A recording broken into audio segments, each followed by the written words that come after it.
সবে মাত্র 5 কিলোমিটার দৌড়ে আসলাম, এখনও অপেক্ষা করছে আমাদের জন্য আরও 5 কিলোমিটার।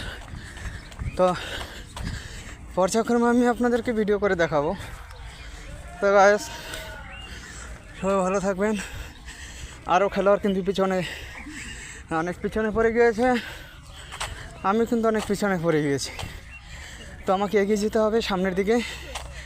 হ্যাঁ, যদিও দিয়াবাড়ি জায়গাটা খুবই সুন্দর, মনোরম দৃশ্য, মন জুড়িয়ে যায়। এরকমের একটি জায়গায় এসে হ্যাঁ এত সুন্দর একটা খেলায় অংশগ্রহণ নিতে পেরে আমি খুবই আনন্দিত এবং গর্বিত। তো গাইস, এগিয়ে যাচ্ছি সামনের দিকে। অনেক পিছিয়ে পড়ে গেছি আমি।